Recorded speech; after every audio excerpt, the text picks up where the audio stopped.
Hey guys, welcome to the video. Thanks for watching.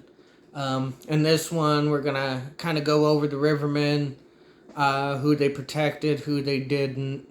Really, no surprises on who they protected and who was left off. Um, like I said, there was a few different variations on my list, but for the most part, I think the people that were selected to protect was a pretty safe bet. Like I said, there's only like one or two ones that kind of raise questions, if you will, on um, being protected because I think they have the same status as like a Tristan Trudell, where if they play with in the SPHL, they're playing with the Riverman type thing, and in my opinion, with Wilkie, he's going to start the year with the Rivermen. I mean, he's publicly said that he wants to be with the Rivermen and raise a third cup.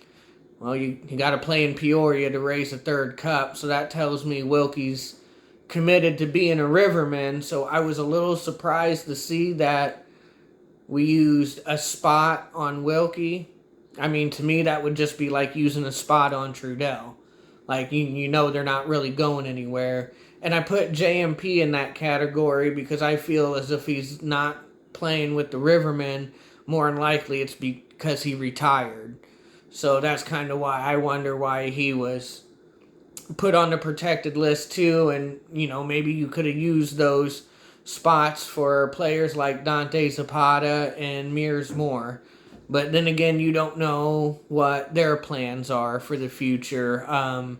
So, there's a lot of info that we're not privy to as fans. It's all speculation. We're not on the business side of things, and we're not the players.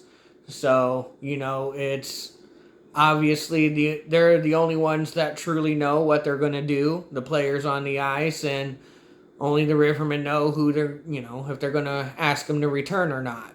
They don't make that stuff public. You just pretty much speculate and assume on that. So, like I said, it's a good list that we have, and we'll go through it real quick. As I stated before, there is 13 spots on a roster you can protect. 13 players that you pick. I'll go over the forwards that were selected. Alec Bear, JMP, Joseph Droplik, Caden Cahill, Matthew Redding, Jordan Ernst, and Mike Gillette. Those were the forwards that were protected, and like I said, I understand more why Alec Bear and Jordan Ernst were protected. I mean, because they have expressed interest in playing in the ECHL or playing overseas, kind of taking that next step in their career, which I fully support 100% because they have the talent to and they deserve that, and I wish them nothing but success. Of course, selfishly, I want them to come back to the Rivermen. Why wouldn't I?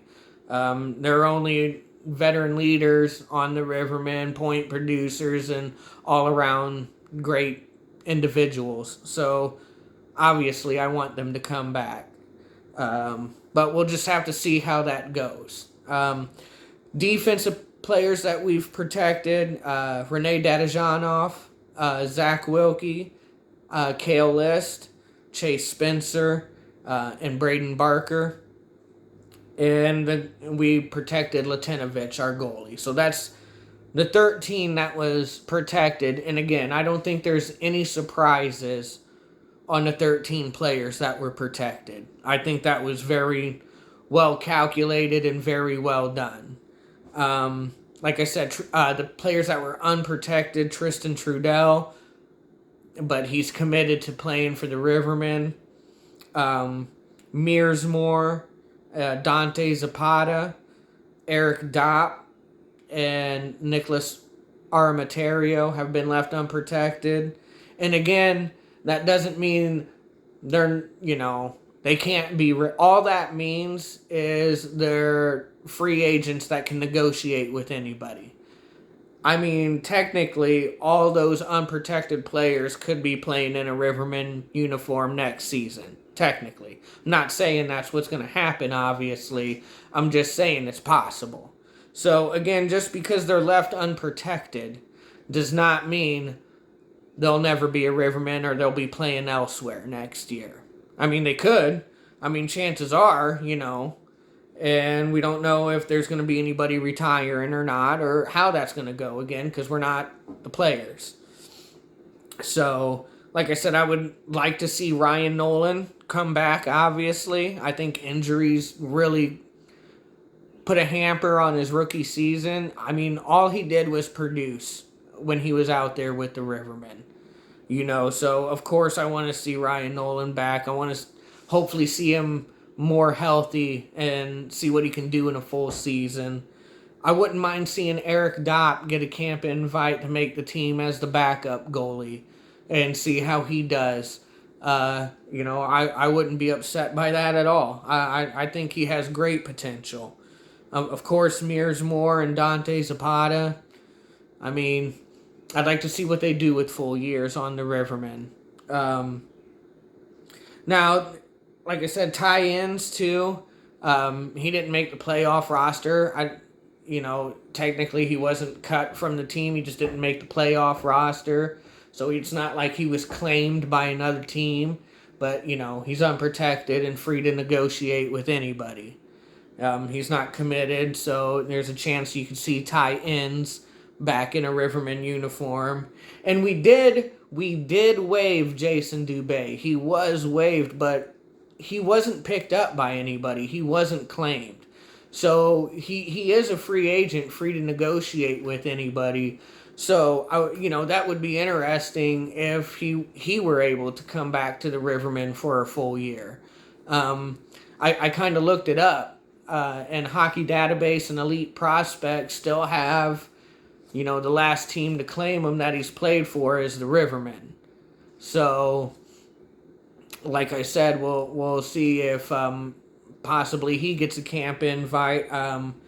Like I said, the odds say that we're going to lose one of our big four vets, Bear, JMP, Wilkie, Ernst.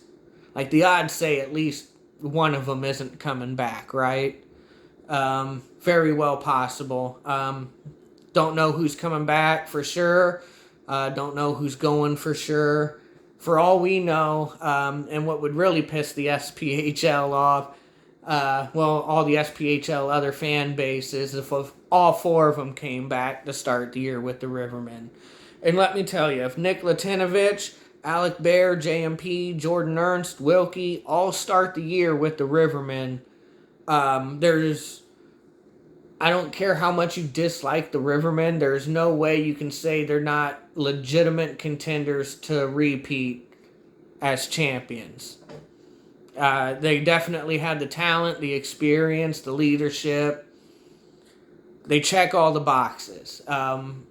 There's no reason they wouldn't be favored to repeat as champs if all four of them... If 3 out of the 4 came back, they would still probably more than likely be favored to win the cup. So, again, it's very encouraging. It's a very encouraging list that's on the protected list. I hope a majority, if not, I want all of them to return to the lineup. And again, just because they're protected doesn't mean 110% they're going to be playing hockey with us. It just means if they're playing hockey in the SPHL, it's going to be with the Rivermen because we own their rights. We protected their rights.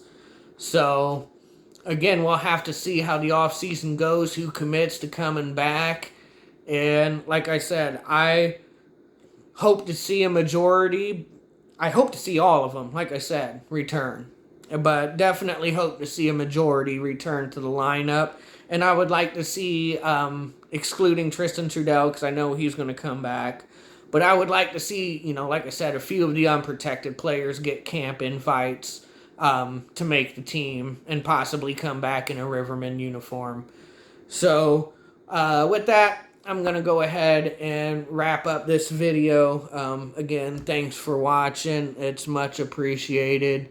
I cannot wait till October comes. I'm very excited to see how this season shapes up with all the teams. It's gonna be an interesting off season, and I have a feeling one of our better seasons heading into it. Just high hopes for it. So with that, I'll always say keep it Riverman style, and let's go Rivermen.